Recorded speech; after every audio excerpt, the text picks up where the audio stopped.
الحمد لله رب العالمين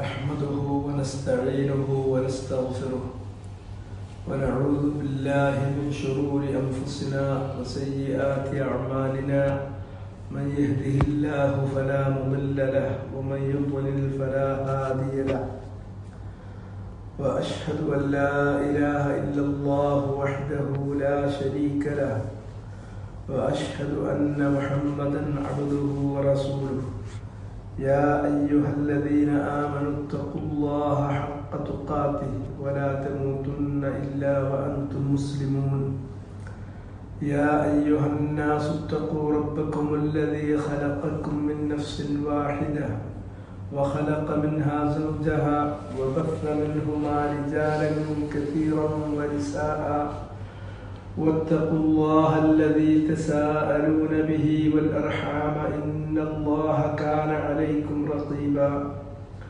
يا أيها الذين آمنوا اتقوا الله وقولوا قولا سديدا يصلح لكم أعمالكم ويغفر لكم ذنوبكم ومن يطع الله ورسوله فقد فاز فوزا عظيما أما بعد فإن أصدق الكلام كلام الله وخير الهدي هدي محمد صلى الله عليه وسلم وشر الأمور محدثاتها فكل محدثة بدعة وكل بدعة ضلالة وكل ضلالة في النار. بسم الله الرحمن الرحيم. قاف والقرآن المجيد بل عجبوا أن جاءهم منذر منهم فقال الكافرون هذا شيء عجيب أإذا متنا وكنا ترابا ذلك رجع بعيد قد علمنا ما تنقص الأرض منهم وعندنا كتاب حفيظ.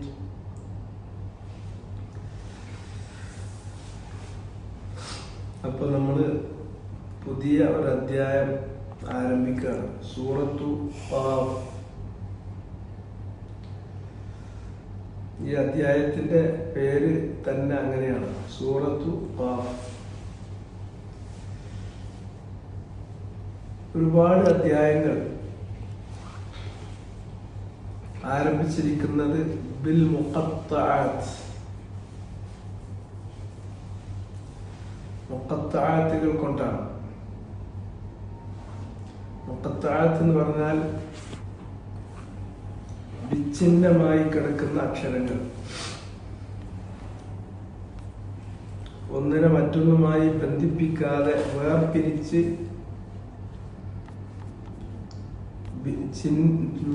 ഭിന്നമാക്കി വെച്ചിരിക്കുന്ന അക്ഷരങ്ങൾ. സാധാരണഗതിയിൽ ഒരു വാക്ക്,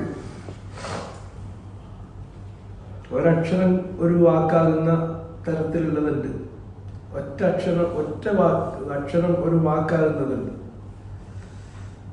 ഒന്നിലധികം, ചിലപ്പോൾ രണ്ടോ അല്ലെങ്കിൽ രണ്ടിലധികമോ വാക്കുകൾ കൂടി ചേർന്നിട്ടുള്ളത് അതൊരു വാക്കാകുന്നതുണ്ട്. അത് പലതുണ്ട്. ഇസ്മിന്റെ കൂട്ടത്തിലുണ്ട്, ഫഇലിന്റെ കൂട്ടത്തിലുണ്ട്, ഹർഫിന്റെ കൂട്ടത്തിലുണ്ട്. ഹുറൂഫുകൾ പലതും ഒരക്ഷരമാണ്. അതുപോലെ തന്നെ ഇസ്മിന്റെ കൂട്ടത്തിലും ഒരക്ഷരമുണ്ട്. അതുപോലെ ഫിഅലിന്റെ കൂട്ടത്തിൽ പോലും ഉണ്ട്. ഒരു അക്ഷരം ഒരു വാക്കായി തീരും. പിന്നെ ഒന്നിലധികം അക്ഷരങ്ങൾ കൂടി ചേർന്നിട്ട് വാക്കുകൾ ഉണ്ടാകുന്നതാണ് അധികവും. ഭാഷന്റെ ഒരു പ്രത്യേകതയാണ്, രസകരമായിട്ടുള്ളൊരു ഘടനയാണ് ഈ ഭാഷക്കുള്ളത്. അറബിയിൽ മറ്റു ഭാഷകളെ അപേക്ഷിച്ച് അക്ഷരങ്ങളുടെ എണ്ണം, ഹുറൂഫ് ഹിജായി എണ്ണം കുറവാണ്. മലയാളമൊക്കെ ആണെങ്കിൽ 50-ലധികം അക്ഷരങ്ങളുണ്ട്. അറബിയിലാണെങ്കിൽ 26-27 അക്ഷരങ്ങളെ അറബിയിലുള്ളൂ. ഈ അക്ഷരങ്ങൾ അവ കൂടിയിട്ടാണ് വ്യത്യസ്തമായിട്ടുള്ള കോമ്പിനേഷനുകളിൽ വന്നിട്ടാണ് വാക്കുകൾ ഉണ്ടാകുന്നത്. ഈ വാക്കുകൾ കൂട്ടിച്ചേർത്തിട്ടാണ് വാക്യങ്ങൾ ഉണ്ടാകുന്നത്.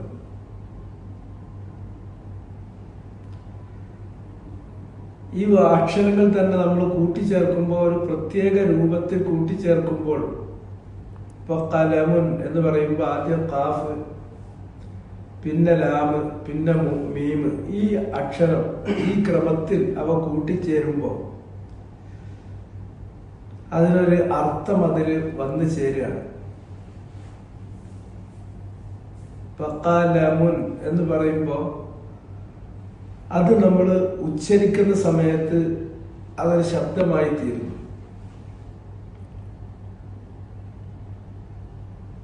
ആ ശബ്ദം നമ്മുടെ ചെവിയിൽ കേൾക്കുന്ന സന്ദർഭത്തിൽ ആ ശബ്ദം അതിൻ്റെ കൂടെ വഹിച്ചു കൊണ്ടുവരുന്നുണ്ട് എഴുതാൻ നമ്മൾ ഉപയോഗിക്കുന്ന പേന. അത് പിന്നെ പുറത്തുനിന്ന് കൊണ്ടുവരേണ്ട കാര്യമില്ല, ആ ശബ്ദത്തിൽ അതിൻ്റെ കൂടെ തന്നെ ഉള്ളതാണ്. ഒരു വാക്കിൽ അർത്ഥം ഒളിഞ്ഞിരിക്കുന്നത് വളരെ രസകരമായ രൂപത്തിലാണ്. ഇനി ആ ശബ്ദമല്ല, നമ്മളത് അതിന് അക്ഷരമുണ്ട്. കാഫ് എഴുതുന്നതിന് ഒരു രീതിയുണ്ട്, ലാം എഴുതുന്നതിന് ഒരു രീതിയുണ്ട്, മീം എഴുതുന്നതിന് രീതിയുണ്ട്. അങ്ങനെ ആ 3 അക്ഷരങ്ങൾ ആ ക്രമത്തിൽ തമ്മിൽ ബന്ധിപ്പിച്ചുകൊണ്ട് എഴുതുമ്പോൾ, കലമുൻ എന്ന രൂപം എഴുതുമ്പോൾ ആ എഴുത്ത് നമ്മൾ കാണുമ്പോൾ ആരും ഉച്ചരിക്കണമെന്നില്ല, അത് കണ്ടാൽ കാണുന്നതോടുകൂടി തന്നെ പേന എന്ന് പറയുന്ന ആശയം അതിന്റെ കൂടെ വരുന്നുണ്ട്. ഇങ്ങനെ പരസ്പരം ബന്ധിപ്പിച്ചിട്ടുള്ള അക്ഷരങ്ങളുണ്ട്.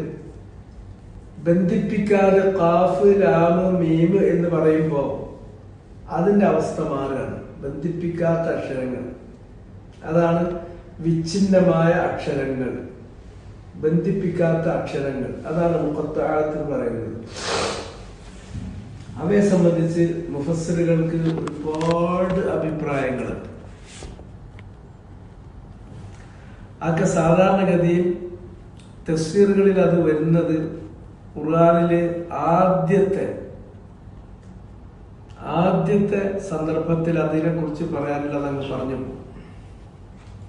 ബാക്കി സന്ദർഭങ്ങൾ അതിനെ കുറിച്ചൊന്നും പറയില്ല. അത് നമ്മൾ പറഞ്ഞു പോയിട്ടുണ്ട്, ഇവിടെ നമ്മൾ ആവർത്തിക്കുന്നില്ല എന്ന് പറയും.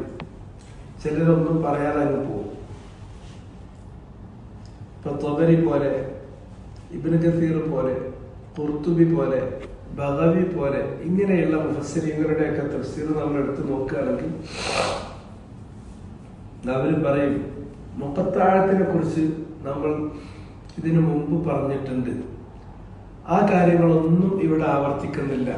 എന്നാൽ ഈ സന്ദർഭത്തിൽ ഇപ്പോ ഖാഫ് ആണെങ്കിൽ ഖാഫ് എന്ന് പറയുന്ന മുഖത്തായ ഈ അക്ഷരത്തെ മാത്രം സംബന്ധിച്ച് വന്നിരിക്കുന്ന അഖ്വാലുകൾ അത് അവിടെ ഉദ്ധരിക്കുള്ളൂ.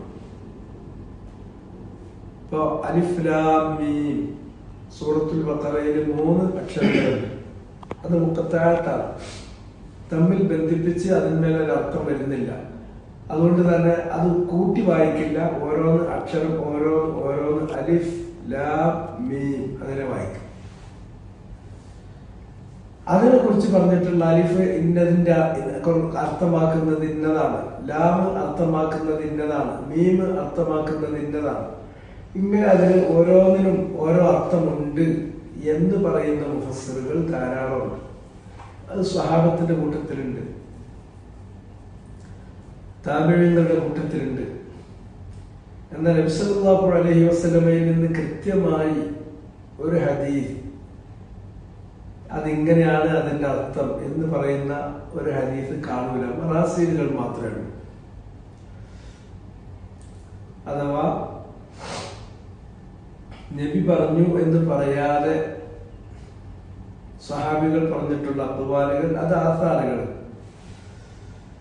അതല്ലെങ്കിൽ പിന്നീട് അതിന് ശേഷം വന്നിട്ടുള്ള താബിഈങ്ങളോ മറ്റോ അവര് നബിയിലേക്ക് ചേർത്ത് പറയുന്ന മറാസീലുകൾ, അല്ലെങ്കിൽ അവര് സ്വഹാബത്തിന്റെ ആധാറുകൾ ഉദ്ധരിക്കുന്നത് ഇതേ ഉള്ളൂ. അല്ലാതെ കൃത്യമായ ഒരു ഹദീസ് ഏതെങ്കിലും മുഖത്താഴത്തുകളിൽ പെട്ടിട്ടുള്ള ഏതെങ്കിലും ഒരു മുഖത്താഴത്തിന്റെ ഇന്ന അക്ഷരം ഇന്ന അർത്ഥത്തെ സൂചിപ്പിക്കുന്നു അലിഫ് ഇന്നതിനെ സൂചിപ്പിക്കുന്നു, ലാം ഇന്നതിനെ സൂചിപ്പിക്കുന്നു, മീം ഇന്നതിനെ സൂചിപ്പിക്കുന്നു എന്ന് കണിശം പറഞ്ഞിട്ടുള്ള സഹിഹായ ഹദീസുകളൊന്നുമില്ല. അതുകൊണ്ട് തന്നെ മുഫസ്സിറുകളിൽ ഒരു വിഭാഗം മുഫസ്സിരിങ്ങൾ അതിന് അർത്ഥമുണ്ട്, പക്ഷെ അള്ളാഹു നമുക്കത് അറിയിച്ചു തന്നിട്ടില്ല. അതുകൊണ്ട് നമ്മൾ പിന്നെ അറിയിച്ചു തന്നിട്ടില്ലാത്തൊരു കാര്യത്തെ കുറിച്ച് പിന്നെ നമ്മൾ പരിചിന്തനം നടത്തുന്നതിന് വലിയ അർത്ഥമല്ല എന്ന ഒരു നിലപാടെടുക്കുന്നവരുണ്ട്. ഒരുപക്ഷെ ആസാറുകളോ അതല്ലെങ്കിൽ അക്വാലുകളോ ഉദ്ധരിക്കുന്ന ഒട്ടുമിക്ക മുഫസ്സിറുകളും ഈ അഭിപ്രായക്കാരാണ്. പക്ഷെ അങ്ങനെ വന്നത് അവർ ഉദ്ധരിക്കുക മാത്രമാണ് ചെയ്യുക. ഇപ്പോ തബരിനെയൊക്കെ നോക്കുകയാണെങ്കിൽ തബരി ഓരോ സന്ദർഭങ്ങളിലും ഇതുമായി ബന്ധപ്പെട്ട് ഉദ്ധരിക്കപ്പെട്ടിട്ടുള്ളത് ഇന്നതൊക്കെയാണ് ഇന്നതൊക്കെയാണ് ഇന്നതൊക്കെയാണ് ഇന്നതൊക്കെയാണ് എന്ന് പറയും. പക്ഷെ ഇതിൽ ചെറിയ തബരി അദ്ദേഹം പലപ്പോഴും പല സ്ഥലങ്ങളിലും അത് വിശദീകരിക്കുക, അതിനങ്ങനെ കൃത്യമായ ഒരു മഴന നമുക്ക് പറയാൻ അള്ളാഹു അറിയിച്ചു തന്നിട്ടില്ല. ആ കൂട്ടത്തിലാണ് സഅദി ഉള്ളത്. സഅദി മുഖത്താഴത്തുകളെ സംബന്ധിച്ചുള്ള സഅദിയുടെ ഖൗല് അങ്ങനെയാണ്. ഈ മുഖത്താഴത്തുകളിൽ പെട്ടിട്ടുള്ള മുഖത്താഴത്തുകൾ ഒരക്ഷരം കൊണ്ട് തുടങ്ങുന്ന സൂറത്തുകളുണ്ട്, രണ്ടക്ഷരങ്ങൾ കൊണ്ട് തുടങ്ങുന്നതുണ്ട്, ഹാമീം പോലെ. പിന്നെ 3 അലിഫ് ലാം മീം പോലെ 3 അക്ഷരം കൊണ്ട് തുടങ്ങുന്നതുണ്ട്, 3 അക്ഷരങ്ങളിൽ അധികമുള്ളതുണ്ട്. അങ്ങനെ മുഖത്താഴത്തുകൾ തന്നെ രണ്ടാക്കിയിട്ട് വേർപിരിക്കുന്നതുണ്ട്. പക്ഷെ ഇതിലൊക്കെ അർത്ഥമുണ്ടെങ്കിലും ഓരോ അക്ഷരത്തിനും ഓരോ അർത്ഥമുണ്ട്. അത് എന്തിനെയോ പ്രതിനിധീകരിക്കുന്നതാണ്, ഏതിലേക്കോ സൂചന നൽകുന്നതാണ്. പക്ഷെ നമുക്കത് അറിയിച്ചു തന്നിട്ടില്ല. അറിയിച്ചു തന്നിട്ടില്ലാത്ത നിലക്ക് നമ്മൾ അതിന്റെ അർത്ഥത്തെ കുറിച്ച് കൂടുതൽ പരിചിന്തനം നടത്തിയിട്ട് കാര്യമില്ല. ഈ അഭിപ്രായത്തിലാണ് സഅദി ഉള്ളത്. അങ്ങനെ തന്നെയാണ് ഒട്ടുമിക്ക മുഫസ്സിരീങ്ങൾ ഉള്ളത്. പക്ഷെ അഖ്വാലുകൾ ധാരാളം ഉണ്ട്, അത് നമ്മൾ മനസ്സിലാക്കുക. അതുകൊണ്ട് സഅദിയുടെ തഫ്സീറിൽ ഖാഫിനെ സംബന്ധിച്ച് ഒരക്ഷരം ഇവിടെ അദ്ദേഹം പറഞ്ഞിട്ടില്ല. കാരണം പല സ്ഥലങ്ങളിലും ഒന്നിലധികം സ്ഥലങ്ങളിൽ അദ്ദേഹം അത് പറഞ്ഞിട്ടുണ്ട്. നമുക്ക് അർത്ഥമില്ലാന്നല്ല കേട്ടോ പറയുന്നത്. ഖാഫ് അല്ലെങ്കിൽ നൂൻ അല്ലെങ്കിൽ ഹാമീം അല്ലെങ്കിൽ അലിഫ് ലാം മീം പോലുള്ള മുഖത്താഅത്തുകൾക്ക് അതിന് ഒരു മഅനയുമില്ല എന്ന് അഹ്ലു സുന്നത്തിൽപ്പെട്ട ആരും പറയേയില്ല. മഅന ഉണ്ട്, പക്ഷെ നമുക്ക് അറിയിച്ചു തന്നിട്ടില്ല. രണ്ടാണ്. മഅനല്ല എന്ന് പറയാൻ പറ്റില്ല. മഅന നമുക്ക് അറിയിച്ചു തന്നിട്ടില്ല.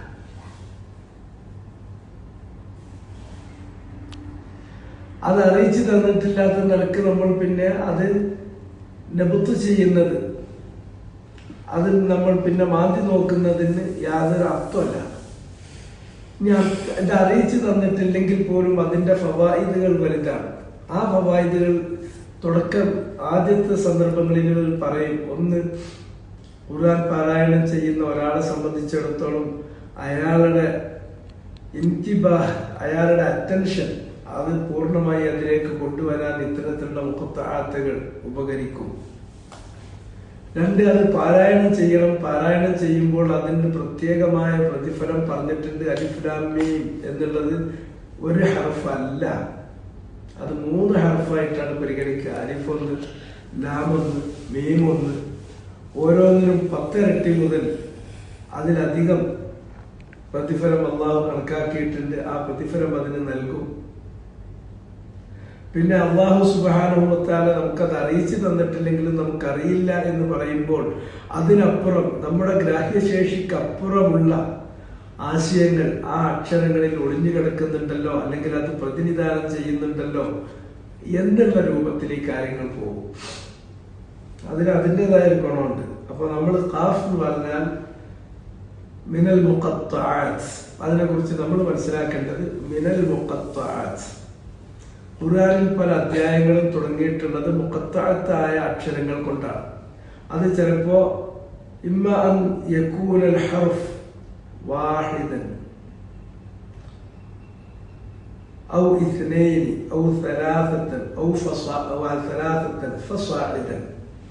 ചിലപ്പോൾ ഒരക്ഷരത്തിൽ തുടങ്ങുന്നതായിരിക്കും, ചിലപ്പോൾ 2 അക്ഷരത്തിൽ കൊണ്ടുള്ളതായിരിക്കും, ചിലപ്പോൾ 3 ആയിരിക്കും, ചിലപ്പോൾ 3-ലധികമായിരിക്കും. ഇതൊരു അക്ഷരത്തിലാണ് തുടങ്ങിയത്.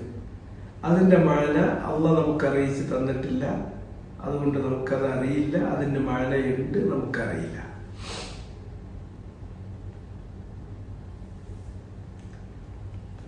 അതിൽ സൂറത്തു ഖാഫിന്റെ പ്രത്യേകത, ഈ അധ്യായം നബി സല്ലല്ലാഹു അലൈഹി വസല്ലമ ധാരാളമായി പാരായണം ചെയ്യാറുണ്ടായിരുന്ന ഒരു അധ്യായമാണ്.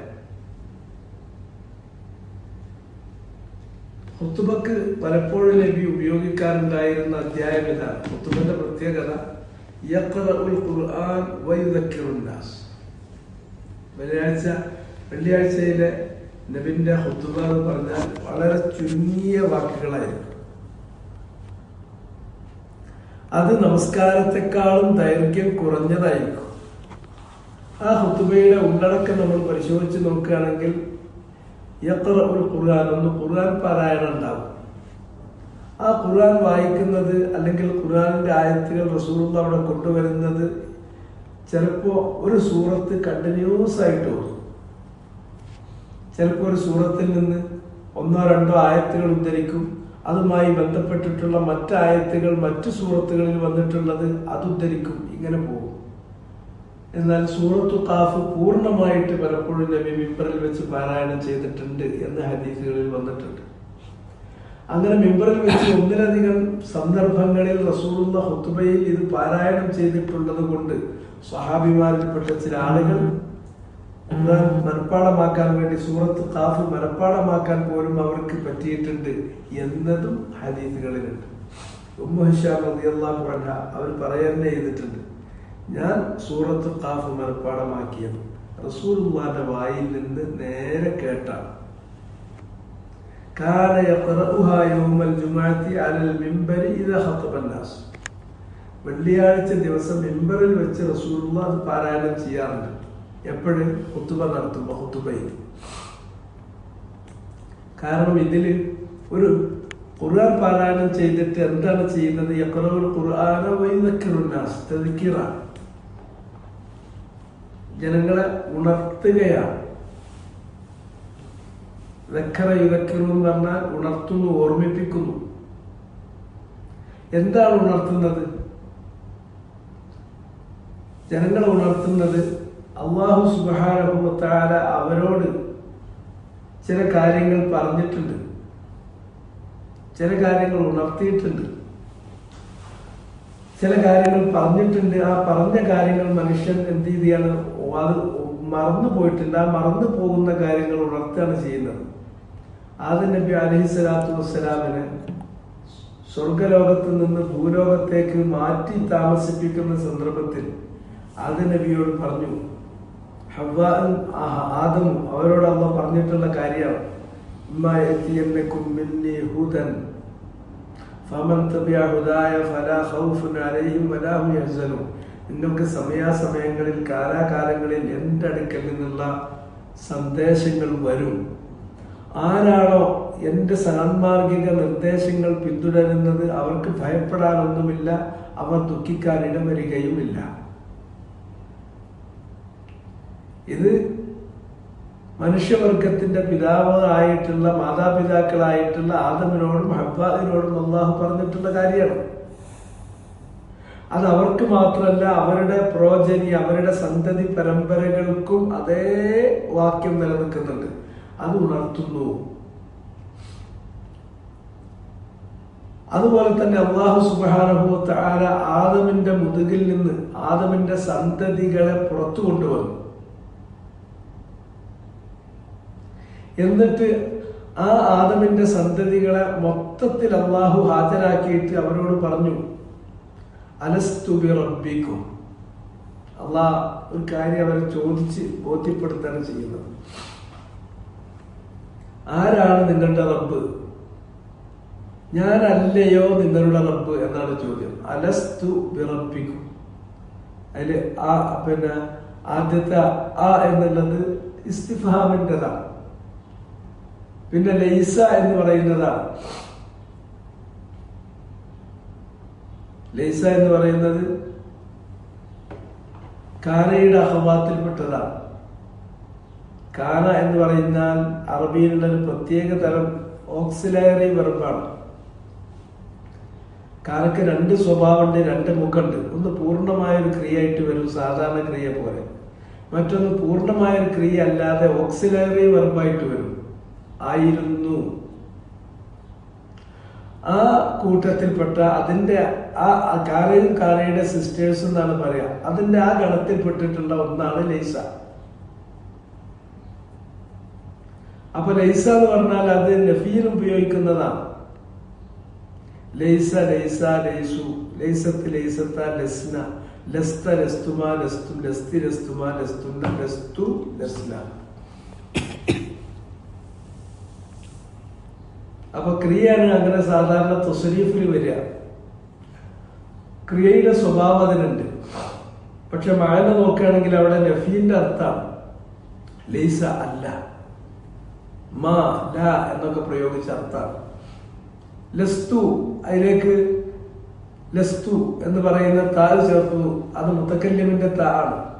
ലസ്തു ഞാനല്ല, അലസ്തു ഞാനല്ലയോ.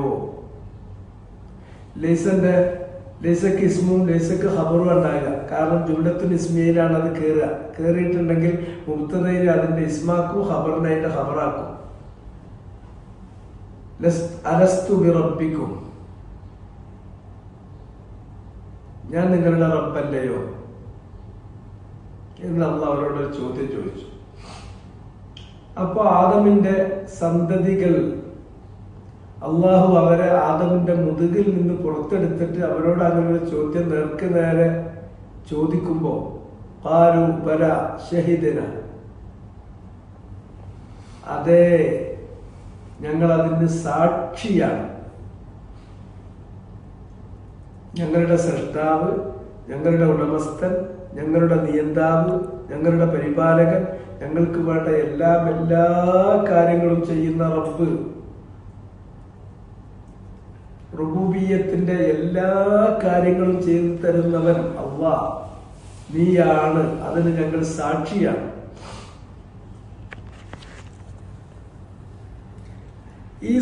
ഈ ഒരു കരാർ അള്ളാഹു അവരോട് പറഞ്ഞുറപ്പിച്ചാൽ ഇനി പിന്നെ അള്ളാഹ് അതിനെ കുറിച്ച് പിന്നെ ചോദിക്കുക എപ്പോഴാണ്? പിന്നെ ചോദിക്കുന്നത് ഖിയാമത്ത് നാളിലാണ്. ഞാനൊന്നും കണ്ടില്ല, ഞാനൊന്നും അറിഞ്ഞില്ല എന്ന് പറയുമ്പോ ഇല്ല, ഇവിടുന്ന് തന്നെ പറഞ്ഞിട്ടാണ് വിട്ടത്. അന്തഖൂലു യൗമൽ ഖിയാമത്തി ഇന്നാ കുന്നാ അൻ ഹാദാ ഗാഫിലീൻ. ഖിയാമത്ത് നാൾ വരുമ്പോ ഇങ്ങനെ ഒരു സംഗതി, ഞങ്ങൾക്കൊരു സൃഷ്ടാവ് ഉണ്ടാവുക, ഞങ്ങൾക്കൊരു റബ്ബുണ്ടാകുക, ഞങ്ങൾക്കൊരു ഇലാഹ് ഉണ്ടാകുക, ഞങ്ങളെ ഭൂമിയിൽ കുറച്ചുകാലം അള്ള പരീക്ഷണാർത്ഥം ജീവിപ്പിക്കുക, പിന്നെ ആ പരീക്ഷണം നടത്തി കഴിഞ്ഞിട്ട് തിരിച്ച് പരലോകത്ത് കൊണ്ടുവരിക, അവിടെ അതിനെക്കുറിച്ച് ചോദ്യം ചെയ്യുക, കണക്ക് പറയേണ്ടി വരിക, എന്നിട്ട് ശിക്ഷാരക്ഷകൾ നൽകുക. ഇതൊക്കെ ഈ പറഞ്ഞ കാര്യങ്ങള് ഞങ്ങൾക്കിതൊന്നും അറിയില്ല എന്ന് നിങ്ങൾ പറയാതിരിക്കാൻ വേണ്ടിയാണ്. ഇതിനെക്കുറിച്ച് ഞങ്ങൾ ബോധവാന്മാരല്ല എന്ന് നിങ്ങൾ പറയാതിരിക്കാൻ വേണ്ടിയാണ്. അല്ലെങ്കിൽ ഔ തഖൂലു ഇന്നമാ അശ്റക ആബാഉനാ മിൻ ഖബ്ലു വകുന്നാ ദുർരിയ്യത്തൻ മിൻ ബഅദ്, ഞങ്ങള് ഇതൊന്നും അറിയില്ല, ഞങ്ങളുടെ വാപ്പന്മാര് എന്തൊക്കെ ചെയ്തു, അത് കണ്ട് ഞങ്ങൾ വളർന്നു, അത് ഞങ്ങളും അനുവർത്തിച്ചു, അത്രേ ഞങ്ങൾ ചെയ്തുള്ളൂ. ഞങ്ങളുടെ പിതാക്കള് അവര് ശിർക്ക് ചെയ്തു, കുഫ്ർ ചെയ്തു, അപ്പൊ അത് കണ്ട് വളർന്ന് ഞങ്ങളിൽ നിന്നും അങ്ങനെ വന്നുപോയി. അതുകൊണ്ട് പൂർവികരായ ആളുകൾ അവര് ബാത്തില് ചെയ്യുകയും അത് ഞങ്ങളെ കാണിക്കുകയും അത് ഞങ്ങളെ ശീലിപ്പിക്കുകയും അതിൽ ഞങ്ങളെ വളർത്തുകയും ചെയ്തു. അത് ഞങ്ങളെ തെറ്റല്ലല്ലോ, അതിന്റെ പേരിൽ പൂർവികർ ചെയ്ത തെറ്റിന് ഞങ്ങളെ പിടികൂടുകയാണോ എന്ന് ന്യായം പറയാതിരിക്കാൻ വേണ്ടിയിട്ടാണ്. അപ്പൊ ഹുജ്ജത്ത് അവിടെ ആദ്യം മുറിച്ചു വെച്ചു. ഇനി അള്ളാന്റെ മുന്നിൽ ഇത് നിങ്ങൾ പറയാതിരിക്കാൻ വേണ്ടിയിട്ടാണ് ഈ കരാറ് നിങ്ങളോട് വാങ്ങിയത്. അള്ളാന്റെ റഹ്മത്ത് അതുകൊണ്ട് അവസാനിക്കുന്നില്ല. ആ കരാറ് അല്ല, ആ കരാറ് ബേസിക് ആയിട്ട് അവിടെ ഉള്ളപ്പോൾ തന്നെ സമയാസമയങ്ങളിൽ അള്ളാഹു ഗ്രന്ഥങ്ങൾ ഇറക്കിയിട്ട് ഈ കാര്യത്തെ കുറിച്ചിട്ട് ഓർമ്മിപ്പിക്കും. അപ്പൊ ഗ്രന്ഥങ്ങൾ ദിക്റാണ്. ഖുർആനെ കുറിച്ച് ദിക്ർ എന്ന് പറയും. ഖുർആന്റെ മുമ്പുള്ള ഗ്രന്ഥങ്ങളെ കുറിച്ചിട്ട് ദിക്ർ എന്ന് പറയും. കാരണം അത് ഈ കരാറിനെ ഓർമ്മിപ്പിക്കുന്ന അതിന്റെ റിമൈൻഡറാണ്. ഈ ഗ്രന്ഥവുമായിട്ട് അള്ളാഹു നബിമാരെ ഇറക്കും. ഈ നബിമാരെ കുറിച്ച് പറയുന്നത് മുദക്കിരീങ്ങൾ എന്നാണ്. ഇന്നമാ അന്ത മുദക്കിർ. നബിയോട് പറഞ്ഞു, മുഹമ്മദ് നീ ഒരു മുദക്കിറാണ്, ഒരു റിമൈൻഡറാണ്. അന്ന് അവിടുന്ന് എടുത്തിട്ടുള്ള അടിസ്ഥാനപരമായ കരാറ് അതാണ് ബേസ്. ആ കരാറിനെ കുറിച്ചിട്ട് ഉണർത്താനാണ് ഖുർആൻ എന്റെ കയ്യിൽ തന്നത്. ഇത് ഉണർത്താനുള്ള ഒരു സാമഗ്രിയാണ്. ആ ഖുർആൻ മുന്നിൽ വെച്ചുകൊണ്ട് ഫദക്കിർ ബിൽ ഖുർആനി മൻ യഖാഫു വഈദ്. ഫദക്കിർ ബിൽ ഖുർആൻ, ഖുർആൻ തന്നെ ഉണർത്താനുള്ള സാമഗ്രിയാണ്. ആ ദിക്ർ ഉപയോഗിച്ചുകൊണ്ട് താങ്കൾ ഉണർത്തുന്നവനായി ഫദക്കിർ, ഉത്ബോധിപ്പിക്കണം, ഉണർത്തണം. ഖുർആൻ മുന്നിൽ വെച്ചിട്ട്, ഖുർആൻ ഓതി കേൾപ്പിച്ചിട്ട്. മൻ യഖാഫു വഈദ്, ആരാണോ ഈ ഭീഷണി, ആരാണോ ഈ താക്കീത് അത് കണക്കിലെടുക്കുന്നത്, ഭയപ്പെടുന്നത്. അതുകൊണ്ടാണ് ഖുർആനിനും അതുപോലെ നബിമാർക്കും ഒക്കെ ഒരുപോലെ, നബിമാർക്ക് ഗ്രന്ഥങ്ങൾക്ക് ഒക്കെ ഒരുപോലെ ദിക്ർ ദിക്ർ ദിക്ർ എന്ന് പറയുന്നത്. ദിക്റിന്റെ ശരിക്കുള്ള അർത്ഥം അനുസ്മരണ എന്നാണ്. അന്ന് അള്ളാഹ് അവിടുന്ന് ആലമുൽ അർവാഹിൽ വെച്ച് ആദമിന്റെ മുതുകിൽ നിന്ന് എല്ലാവരെയും പുറത്തു കൊണ്ടുവന്ന് അവരോട് വാങ്ങിയിട്ടുള്ള കരാറ് അലസ്തു ബി റബ്ബിക്കും, ആരാ നിങ്ങളുടെ റബ്ബ്, ആരാ നിങ്ങളുടെ ഖാലിഖ്, ആരാ നിങ്ങളുടെ മാലിക്, ആരാ നിങ്ങളുടെ മുദബ്ബിർ, അത് ഞാനല്ലയോ എന്ന് ചോദിക്കുമ്പോ അതെ അള്ളാഹുവേ നീ തന്നെയാണ് നിങ്ങളുടെ ഖാലിഖും മാലിക്കും മുദബ്ബിറുമായ റബ്ബ്. ഞങ്ങൾ ആരാധന ചെയ്യാൻ ന്യായമായും ഉലൂഹിയ്യത്തിന് ന്യായമായും ആരാധന ചെയ്യാൻ തരപ്പെട്ടവൻ നീ മാത്രമാണ്. ഈ കാര്യത്തിൽ സംശയം ഒട്ടുമില്ല, അത് ഞങ്ങൾക്ക് ബോധ്യമാണ്. ഷഹീദനാണ്, ഞങ്ങൾ അതിന് സാക്ഷ്യം വഹിച്ചു കഴിഞ്ഞിരിക്കുന്നു. ഇനി ഖിയാമത്ത് നാളിൽ വരുമ്പോൾ ഞങ്ങൾക്ക് ഞങ്ങൾ അറിഞ്ഞില്ല, ഞങ്ങൾ ബോധവാന്മാരല്ല എന്ന് പറയാതിരിക്കാൻ അവിടെ ഹുജ്ജത്ത് മുറിഞ്ഞതിന് പുറമെ വീണ്ടും വീണ്ടും ഹുജ്ജത്തിന് വേണ്ടി നബിമാരിറക്കുന്നു. അവരുടെ കൂടെ മീസാൻ, അവരുടെ കൂടെ ഗ്രന്ഥങ്ങൾ ഇറക്കുന്നു, അവരുടെ കൂടെ മീസാൻ ഇറക്കുന്നു. ഹുജ്ജത്ത് വീണ്ടും മുറിക്കുന്നു. നബിമാരെ നിരന്തരം ഇറക്കി കൊടുത്തതിന് ശേഷം പിന്നെ ജനങ്ങൾക്ക് അള്ളാഹുവിനോട് ന്യായം പറയാനുണ്ടാവരുത്, ന്യായം മുട്ടിക്കാൻ വേണ്ടിയാണ്.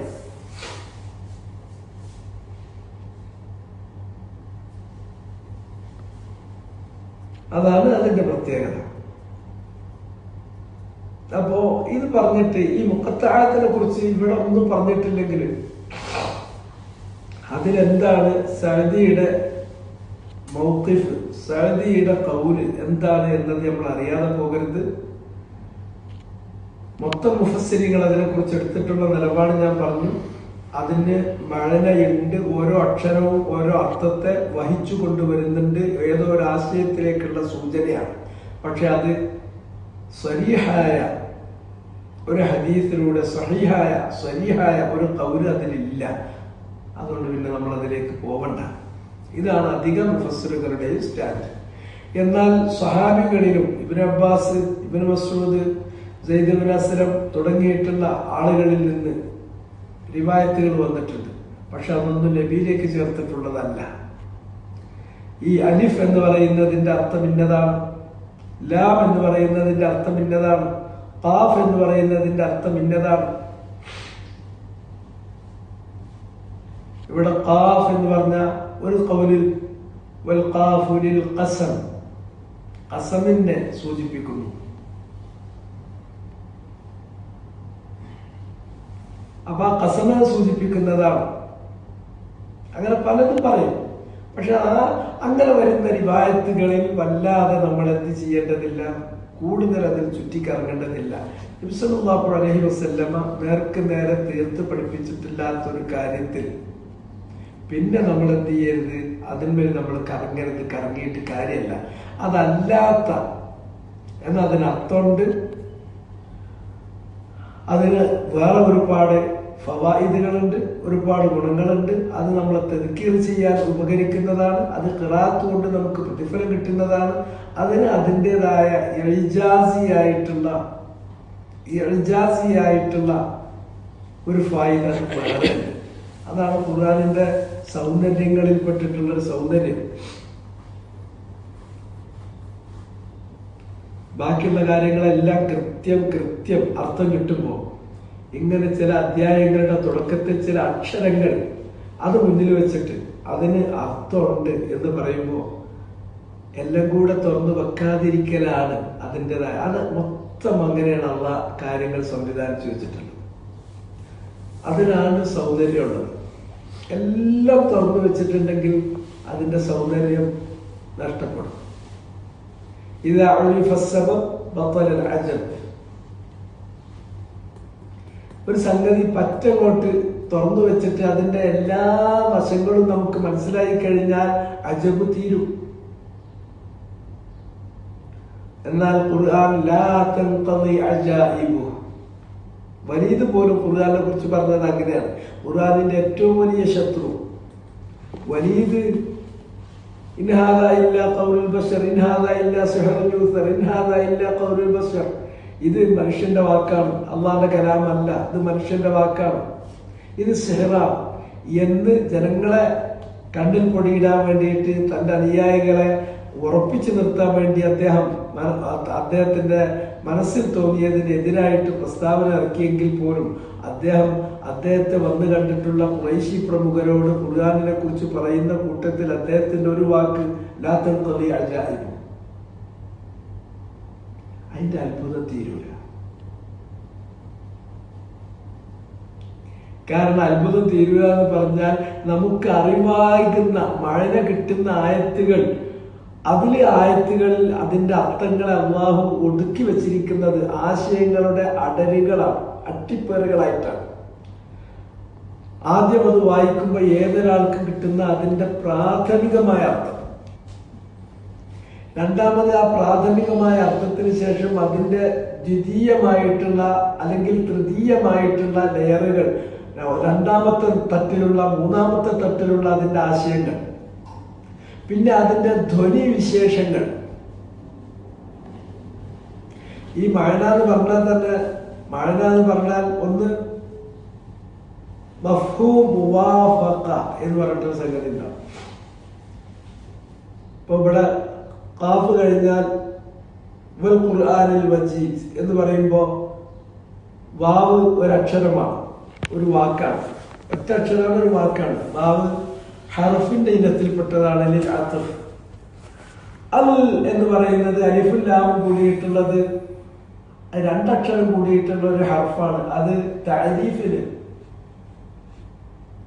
നക്കിറയായ ഒരു പദത്തെ മാരിഫയാക്കാൻ വേണ്ടി കൊണ്ടുവരുന്നതാണ്, അല്ലെങ്കിൽ ജിൻസിനെ സൂചിപ്പിക്കാൻ വേണ്ടി വരുന്നതാണ്, അല്ലെങ്കിൽ ഇസ്തിഗ്റാഖിന് വേണ്ടി വരുന്നതാണ്. അത് രണ്ടാമത്തെ വാക്കാണ്. അതിലേക്ക് അൽ ഖുർആൻ, ഖുർആൻ എന്നുള്ള വാക്ക് ചേർത്തു. ഖറഅ എന്നുള്ള മൂന്നക്ഷരത്തിന്റെ ഒരു രൂപമാണ്, അതിൽ നിന്ന് വന്നതാണ് ഖുർആൻ. അപ്പൊ 1, 2, 3 വാക്ക്. അൽ മജീദ് എന്നുള്ളതിൽ 2 വാക്കുകൾ, അലിഫ് ലാം, താരീഫിന് വേണ്ടിയിട്ട് വന്ന അലിഫ് ലാം, പിന്നെ അൽ മജീദ്. അപ്പൊ എത്ര വാക്കായി? വാവ്, അലിഫ് ലാം, ഖുർആൻ, അലിഫ് ലാം, മജീദ്, 5 വാക്കായി. വൽ ഖുർആനിൽ മജീദ് എന്ന് പറയുമ്പോൾ നമുക്കതിൽ നിന്ന് അതിന്റെ ആദ്യത്തെ അർത്ഥം മഫ്ഹൂം മുവാഫഖ എന്നായിരുന്നു പറയാം. അതിന്റെ വാക്യാർത്ഥം, വാക്കുകളിൽ നിന്ന് നേരെ കിട്ടുന്ന നേർക്ക് നേരെയുള്ള അതിന്റെ അർത്ഥമാണ് ലിറ്ററൽ മീനിങ് എന്ന് പറയും. ലിറ്ററൽ മീനിങ്ങിനെ തന്നെ മഫ്ഹൂമു മുവാഫഖ പോലെ മഫ്ഹൂമു മുഖാലഫ വരും. എല്ലായിടത്തും വന്നോളുന്നില്ല, ചിലയിടത്ത് മഫ്ഹൂമു മുഖാലഫ ഉണ്ടാവും.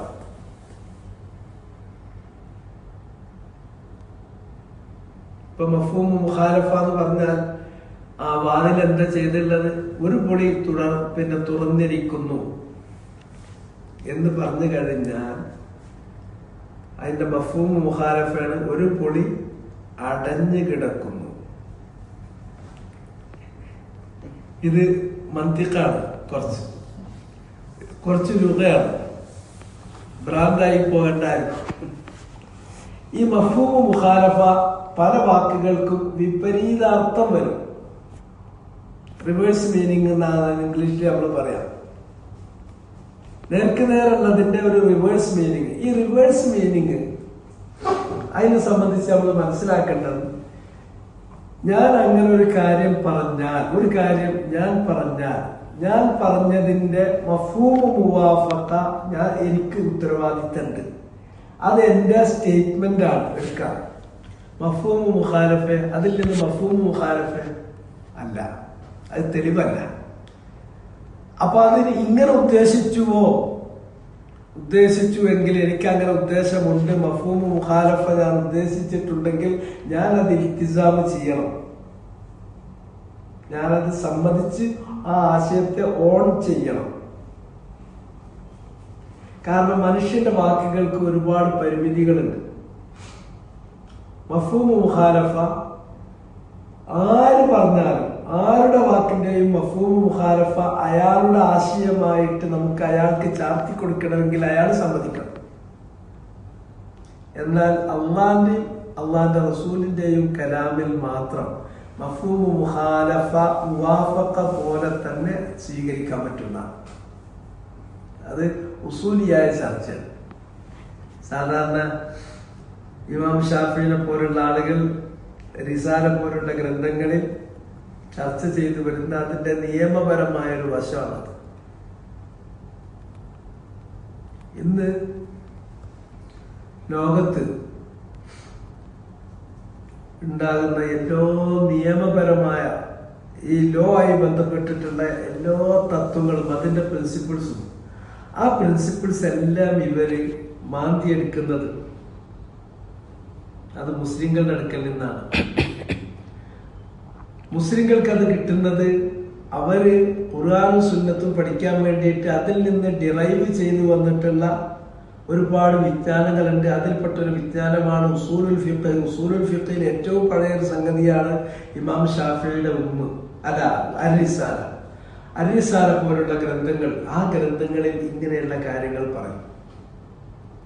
അപ്പോൾ നോർമലി മഫ്ഹൂമു മുവാഫഖ അതൊരാൾ പറഞ്ഞ ആൾ ഇൽത്തിസാം ചെയ്യുന്ന, അയാളുടെ മേൽ ചാർത്തി കൊടുക്കേണ്ട, അയാൾക്ക് ഒഴിഞ്ഞു മാറാൻ പറ്റാത്ത, അയാൾക്ക് ഉത്തരവാദിത്തമുള്ള ആശയമാണ്. എന്നാൽ മഫ്ഹൂമു മുഖാലഫ അതിന്റെ റിവേഴ്സ് മീനിങ് എന്ന് പറഞ്ഞാൽ അത് ആ റിവേഴ്സ് മീനിങ് അങ്ങനെയല്ലേ എന്ന് അയാളോട് ചോദിക്കാം. അയാൾ അത് ഓൺ ചെയ്യുന്നുവെങ്കിൽ മാത്രമേ അയാളുടെ സ്റ്റേറ്റ്മെന്റ് ആയിട്ട് എടുക്കുള്ളൂ, അയാളുടെ അർത്ഥത്തിൽ പെടുള്ളൂ. കാരണം അത് നമ്മുടെ ഭാഷാപരമായ ഒരു പരിമിതിയാണ്. പലപ്പോഴും നമ്മൾ ഉദ്ദേശിച്ചിട്ടുണ്ടാവില്ല അങ്ങനെ ഒരു മഫ്ഹൂമു മുഖാലഫ റിവേഴ്സ് മീനിങ് അതിൽ വന്നു ചേരുന്നതായിരിക്കും, പക്ഷെ അത് തെളിവല്ല. എന്നാൽ ഖുർആനിന്റെയും ഹദീസിന്റെയും കാര്യം അങ്ങനെയല്ല. ഖുർആനിലും ഹദീസിലും ഒരു കാര്യം പറഞ്ഞു, അതിന്റെ മഫ്ഹൂമു മുവാഫഖ കിട്ടി, മഫ്ഹൂമു മുഖാലഫ ഉണ്ടെങ്കിൽ ആ മഫ്ഹൂമു മുഖാലഫ തെളിവാണ്. കാരണം അത് അള്ളാന്റെ കലാമിന്റെ അല്ലെങ്കിൽ വഹയിന്റെ പൂർണ്ണതയിൽപ്പെട്ടതാണ്. അത്രയും സൂക്ഷ്മമാണ് വഹി. കാരണം ആ വാക്കിന്റെ ഉടമസ്ഥൻ വേറെ ആരുമല്ല, അള്ളാണ്. കലാമുള്ളാഹ്, അള്ളാന്റെ കലാമാകുമ്പോൾ അതിന് കമാൽ, അത് പെർഫെക്റ്റ് ആയിരിക്കും. അപ്പൊ അതിന്റെ മഅന എന്ന് പറഞ്ഞാൽ മഫ്ഹൂം മുവാഫഖ നമുക്കെടുക്കാവുന്നത് പോലെ സംശയമില്ലാതെ നമുക്കെടുക്കാവുന്നത് തന്നെയാണ് അതിന്റെ മഫ്ഹൂം മുഖാലഫ. ഇത് രണ്ടും അതിന്റെ പ്രാഥമികമായ അർത്ഥത്തിൽ തന്നെ പെട്ടു, ഒന്നാമത്തെ ലെയർ പെട്ടു. പിന്നെ അതിൽ നിന്ന് വന്നു ചേരുന്ന ഒരുപാട് ദ്വിതീയമായ അർത്ഥങ്ങളുണ്ട്. അത് ദ്വിതീയമായ അർത്ഥങ്ങൾ എന്ന് പറഞ്ഞാൽ ഒന്നും കൂടി താഴേക്ക് നമ്മൾ ഒന്നും കൂടി ഇട്ട് നോക്കുകയാണെങ്കിൽ മൂന്നാമത്തെ ഒരു തട്ടും കൂടി കാണാം. ഒന്നും കൂടി നമ്മൾ പോവുകയാണെങ്കിൽ നാലാമത്തെ തട്ട് കാണാം. അങ്ങനെ പോവുകയാണെങ്കിൽ ഖുർആന്റെ അർത്ഥം പഠിക്കുന്ന ഒരാള്, അയാൾ എന്ന് പറഞ്ഞാൽ മുകളിലേക്ക് കയറി പോകുന്ന തെങ്ങ് കയറുന്ന ഒരു മനുഷ്യനെ പോലെയാണ്. എത്ര മുകളിലേക്ക് പോകുന്നു അത്രത്തോളത്തോളം അയാളുടെ വിഷൻ അത് പരന്നു പോകുന്നു. കുറേയും കൂടി മുകളിൽ കയറിയാൽ കുറേയും കൂടി ദൂരത്തേക്ക് കാണാം.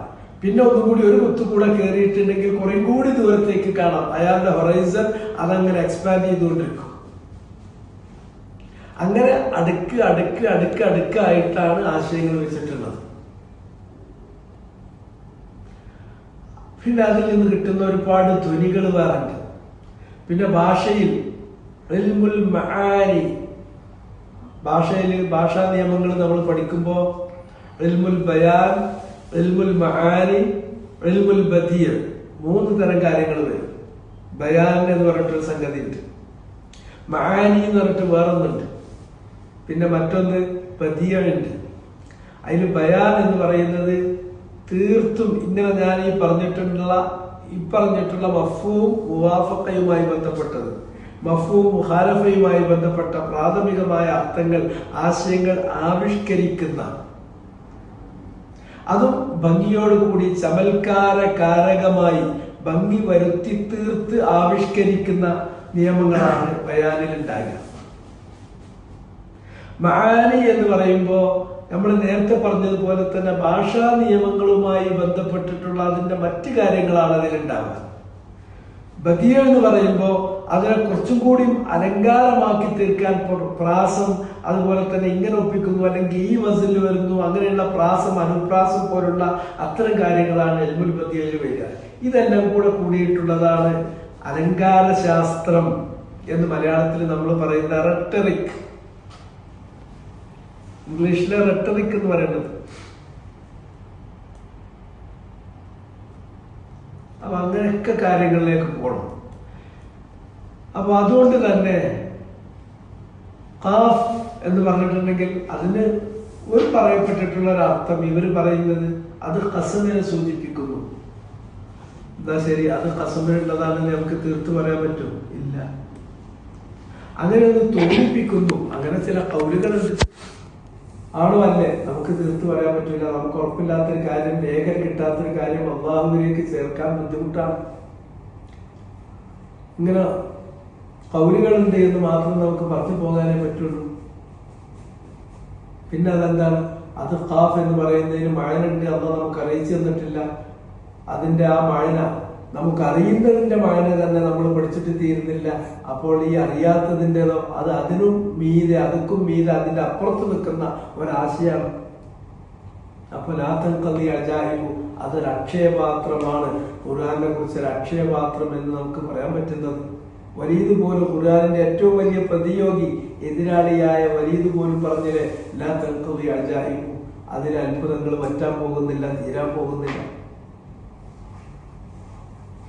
അങ്ങനത്തെ കുറെ ലക്ഷ്യങ്ങൾ അതിനുണ്ട്. അത് കഴിഞ്ഞതിന് ശേഷം വൽ ഖുർആനിൽ മജീദ് പറഞ്ഞു കുറെ നീണ്ടുപോയി. ശരിക്കും ഞാൻ ഇന്ന് പറയാൻ വിചാരിച്ചിരുന്നത് മജിദ് വിശദീകരിക്കാനാണ്. അത് ഭംഗിയായിട്ട് പിന്നെ സഅദി ഇവിടെ വിശദീകരിച്ചിട്ടുണ്ട്. പക്ഷെ മജിദിലേക്ക് നമ്മൾ എത്തിപ്പെട്ടില്ല. അതിനിടയ്ക്ക് നമ്മളെ സമയം തീർന്നു പോയി. വൽ ഖുർആനിൽ മജീദ് എന്ന് പറയുന്നത് വാവുൽ ഖസം,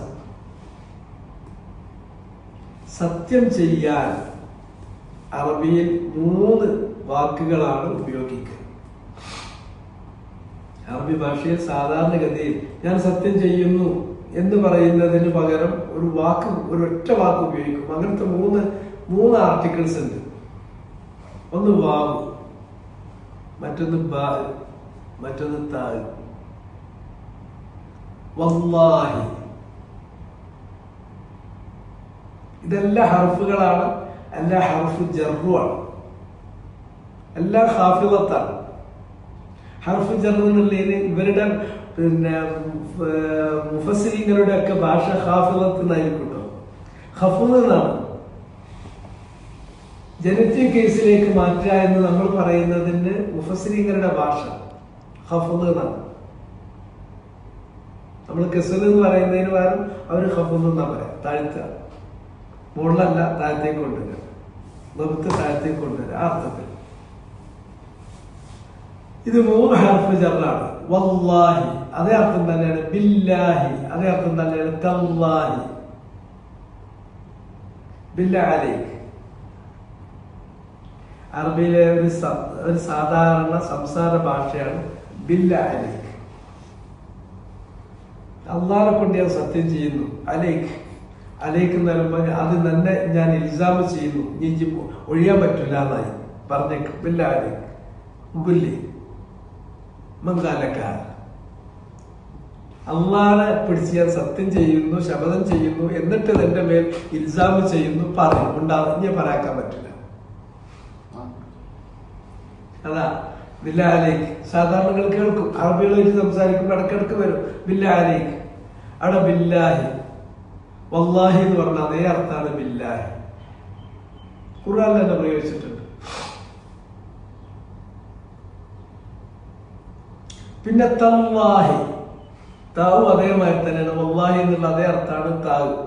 തല്ലാഹി തഫ്തഉ തദ്കുറു യൂസുഫ്, സൂറത്ത് യൂസുഫിൽ പറഞ്ഞു. തല്ലാഹി അള്ളാഹു തന്നെ സത്യം. മലയാളത്തില് ആണ, ആണ് എന്നല്ല ആണ, മറ്റേ ഇത് കൊടുക്കാതെ, ചന്ദ്രകലൊന്നും കൊടുക്കാതെ ആ ആണ എന്ന് പറഞ്ഞിട്ടുണ്ടെങ്കിൽ ആണയിടുക, അതിന് ക്രിയ ആയിട്ട് നമ്മൾ പറയുമ്പോൾ ആണട്ട് പറഞ്ഞു. ആണട്ട് പറഞ്ഞു എന്ന് പറഞ്ഞാൽ ശപഥം ചെയ്ത് പറഞ്ഞു, സത്യം ചെയ്ത് പറഞ്ഞു എന്നാണ്. അപ്പോ വല്ലാഹി എന്ന് പറഞ്ഞാൽ അള്ളാഹുവാണ് എന്നാണ്. അള്ളാഹുവാണ് എന്നല്ല, അള്ളാഹുവാണ് സത്യം എന്ന് വേണമെങ്കിൽ പറയാം. അപ്പൊ സത്യം ചേർത്ത് കൊടുക്കേണ്ടി വരും. ആ സത്യം ഒഴിവാക്കണമെങ്കിൽ അള്ളാഹുവാണ്. എന്താ വാണാന്ന് പറഞ്ഞിട്ട് നിർത്തുന്നത്? അതാണ് എന്റെ വാക്ക്, അത് ആണയാണ്. ആണനെ അള്ളാഹു എന്ന വാക്കുമായി കൂട്ടിച്ചേർത്തുമ്പോൾ അള്ളാഹുവാണ്. ഈ സത്യത്തിന്റെ ഒരു പ്രത്യേകത എന്താണെന്ന് ചോദിച്ചാൽ, നമ്മൾ ഒന്നിനെ മുൻനിർത്തിയിട്ട് സത്യം ചെയ്താൽ അതിനോടുള്ള നമ്മുടെ തഅ്ളീം അത്ര വലുതാണ്. നമ്മൾ ആരോടാണോ സംവദിക്കുന്നത്, സംസാരിക്കുന്നത്, അയാൾക്ക് അതിനെക്കുറിച്ചുള്ള ആ ബഹുമാനം, ആ തഅ്ളീം അത്ര വലുതാണ്. ഒഴിയാൻ കഴിയാത്ത വിധം നമ്മൾ തഅ്ളീം കൽപ്പിക്കുന്നതാണ്.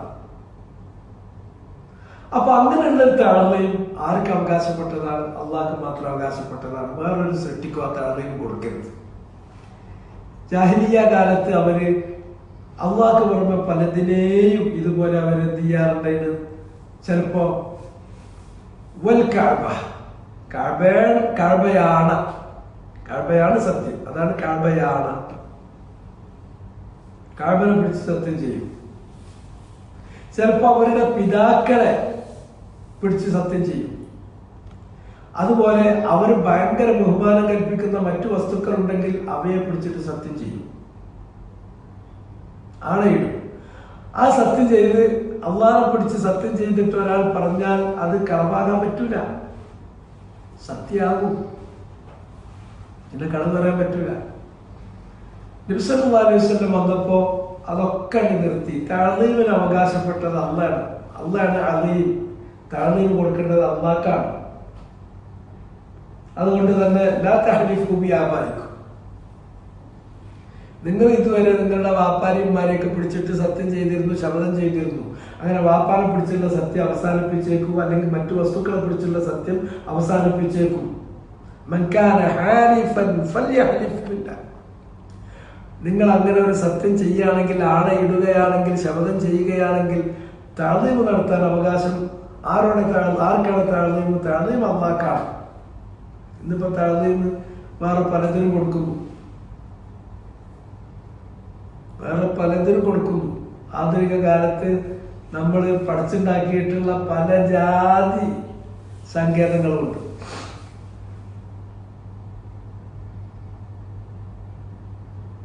ഇപ്പൊ ഈ പൊളിറ്റിക്കൽ അറീന, രാഷ്ട്രീയ രംഗത്താണെങ്കിൽ ഭരണഘടന, അതിനങ്ങനത്തെ തഅ്ളീം കൊടുക്കും. കൊടി അങ്ങനത്തെ തഅ്ളീം കൊടുക്കും. ദേശീയഗാനം അങ്ങനത്തെ തഅ്ളീം കൊടുക്കും. പിന്നെ അതുപോലെ തന്നെ ചില രാജ്യങ്ങളിൽ ആ രാജ്യത്തിന്റെ രാഷ്ട്രപിതാവ് എന്ന് പറഞ്ഞിട്ട് അവർക്ക് കൊടുക്കുന്നു. അല്ലെങ്കിൽ അവരെ മറവ് ചെയ്തിട്ടുള്ള എന്തെങ്കിലും സ്ഥലി എന്ന് പറയുന്ന അങ്ങനത്തെ അതിന്റെ സ്ഥാനങ്ങൾ ഉണ്ടെങ്കിൽ ആ സ്ഥാനങ്ങൾക്ക് കൊടുക്കുന്നു.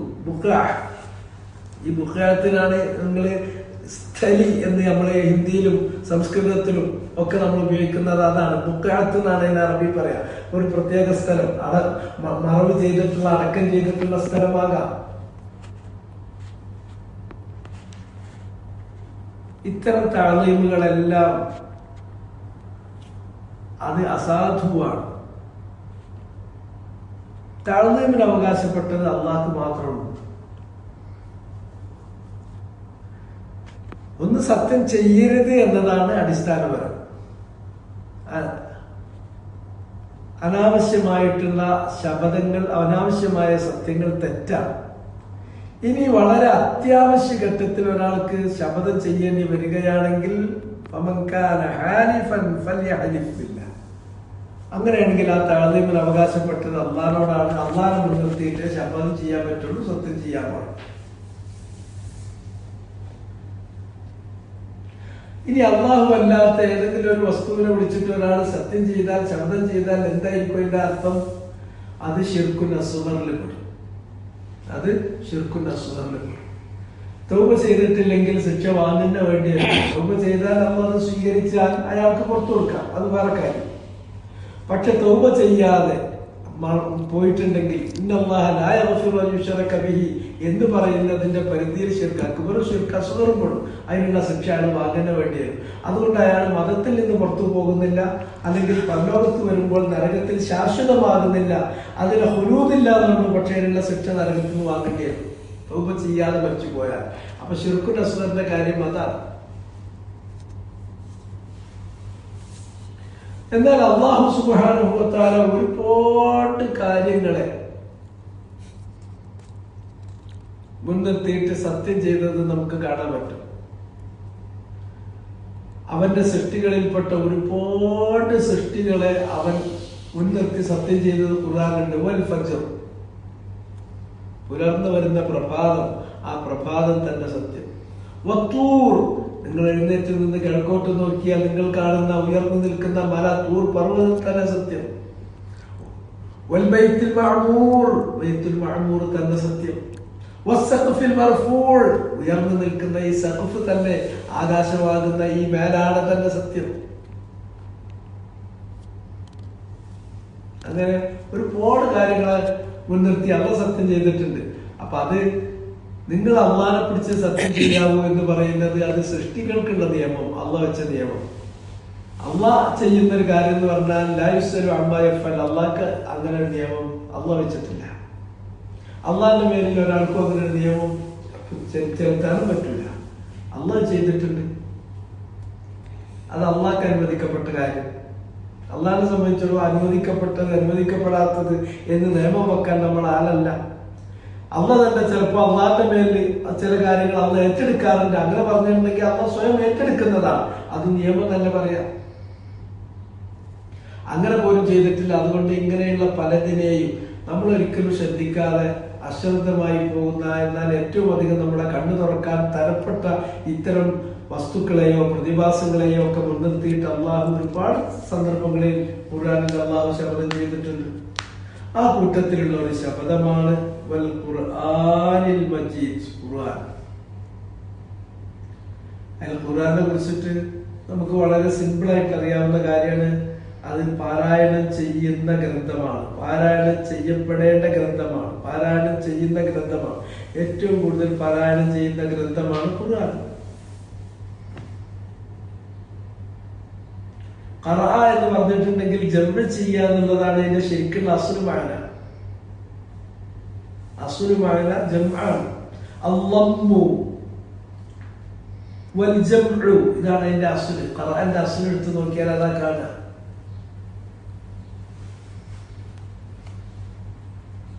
ഖുർആൻ എന്ന് പറഞ്ഞിട്ടുണ്ടെങ്കിൽ ഖുർആനിന്റെ മുമ്പ് കഴിഞ്ഞു പോയിട്ടുള്ള എല്ലാ അള്ളാഹ് ഇറക്കിയിട്ടുള്ള ഗ്രന്ഥങ്ങളിലും പറഞ്ഞ അടിസ്ഥാന ആശയങ്ങൾ, സാരാംശങ്ങളെ നമ്മ ചെയ്തിട്ടുണ്ട്, സ്വരൂപിച്ചിട്ടുണ്ട്. അങ്ങനെ സ്വരൂപിച്ചിട്ടുള്ള ആശയങ്ങൾ പിന്നീട് അത് നമ്മൾ വോക്കലൈസ് ചെയ്യേണ്ട, വോക്കലൈസ് ചെയ്യേണ്ട, വോക്കലൈസ് ചെയ്യപ്പെടുന്ന, ഏറ്റവും തവണ ഉച്ചരിക്കുന്ന, പാരായണം ചെയ്യുന്ന സാധനമാണ്. അതുകൊണ്ടാണ് അത് ഖുർആൻ. അങ്ങനെ മനസ്സിൽ മനഃപ്പാടമാക്കിയിട്ട് അതിങ്ങനെ ചൊല്ലുന്ന ഒരു ഗ്രന്ഥമായതുകൊണ്ട് ആ ഒരു രൂപത്തിൽ അത് കൈമാറിപ്പോരുന്നത് കൊണ്ട് ഖുർആനിന്റെ സത്യതയ്ക്കുള്ള, അതിന്റെ ആ റിവായത്തിലുള്ള സത്യസന്ധത, അതിന്റെ ബലം ഒന്ന് ഖുർആനാണ്. ഇനി അതിലൊരു അബദ്ധം വരികയാണെങ്കിൽ അതിന് രണ്ടാമത്തെ ഒരു സാക്ഷി അപ്പുറത്ത് വെച്ചിട്ടുണ്ട്. വൽ കിതാബ്, ഇത് എഴുതി ലേഖന രൂപത്തിൽ വെക്കാവുന്നതാണ്. അതത് സന്ദർഭത്തിൽ തന്നെ നബി അത് എഴുതി വെപ്പിച്ചിട്ടുണ്ട്. റസൂലുള്ളാഹിന്റെ നൂറുകണക്കിന് ആയിരക്കണക്കിന് സ്വഹാബിമാർ അത് മനഃപ്പാടമാക്കിയിട്ട് വോക്കലൈസ് ചെയ്തിട്ട് അത് കൈമാറി പോരുന്നുണ്ട്. അവിടുന്ന് പ്രത്യേകം ഏർപ്പാട് ചെയ്തിട്ടുള്ള എഴുത്തുകാര് കത്തബത്തുൽ വഹി അവരതിനെ അക്ഷരങ്ങളിൽ സൂക്ഷിച്ചു പോന്നിട്ടുണ്ട്. ശബ്ദങ്ങളിൽ അവർ സൂക്ഷിക്കുന്നു ഒരു വിഭാഗം അക്ഷരങ്ങളിൽ സൂചിപ്പിക്കുന്നു. ആ രണ്ട് സാക്ഷ്യമാണ് ഖുർആനിലുള്ളത്. ആ ഖുർആൻ തന്നെ സത്യം. ഖുർആൻ അൽ മജീദ്, ആ ഖുർആനെ കുറിച്ച് പറയാനുള്ളത് മജീദാണ്. മജീദിന്റെ അർത്ഥം ഇൻഷാ അല്ലാഹ് നമുക്ക് തഫ്സീർ വായിച്ചിട്ടുണ്ട് ഭംഗിയായിട്ട്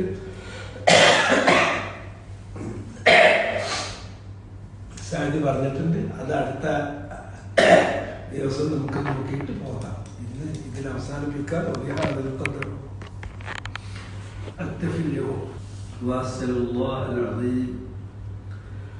رب العرش العظيم أن يجعلنا جميعا من سعداء الدنيا والآخرة إنه سميع قريب مجيب. سبحانك اللهم وبحمدك أشهد أن لا إله إلا أنت أستغفرك وأتوب إليك.